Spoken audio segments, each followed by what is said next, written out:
bismillaahi raxmaani raxiim.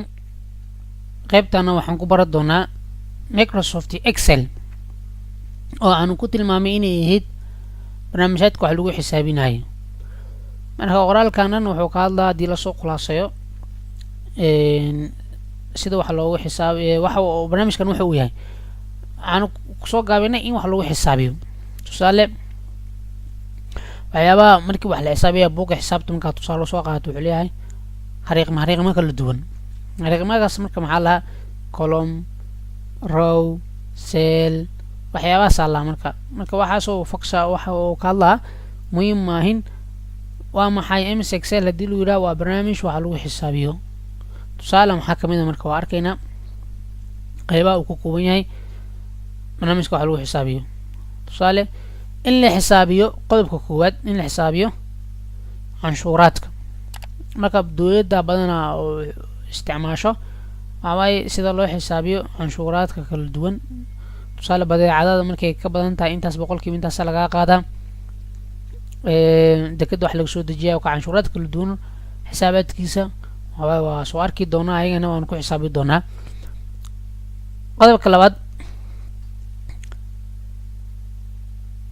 qodobka labaad ayuu ahay kaas xisaabaadka canshuuraadka.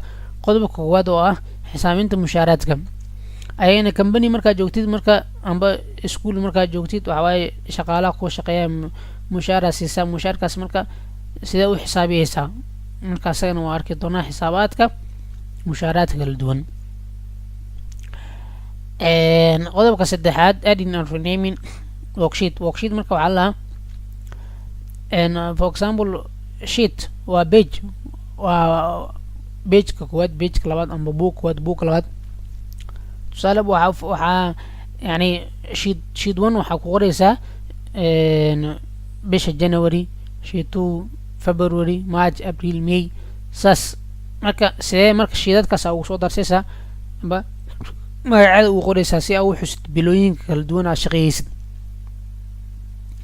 creating a table marka table waa maxay waxa waaye wordkan oo soo baranay marka wax saas ka duuno markaasna jadwal kala duwan asaab iska jadwal Excel laakiin sidee jadwal asana au ku sameeyaysaa.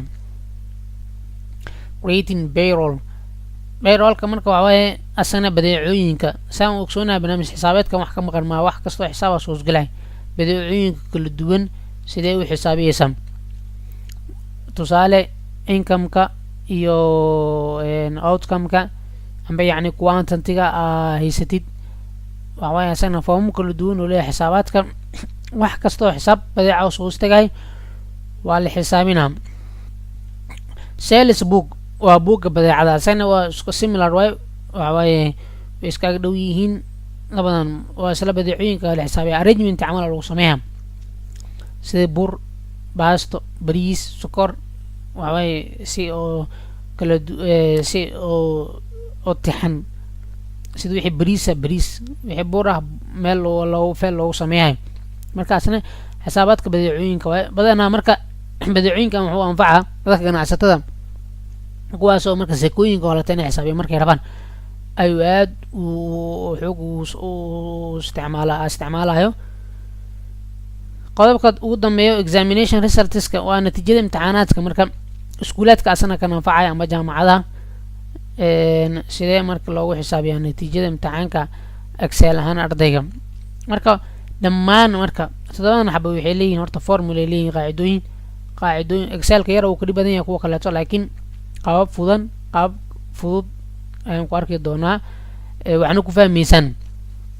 marka examination result-ga sales book-ga payroll-ka tabeladan yani inta qayb xisaabaadkan oo taxes-ka amba mushaaraadka oo muxuu ahay shaqaalaha dhamaantood waxay leeyihiin marka qaacidooyin kala Excel-ku waxa waaye xisaab waan xisaabna waxa la qaacido formula ku shaqeysaa marka asna waa arki doonaa dhamaan sida uu yahay.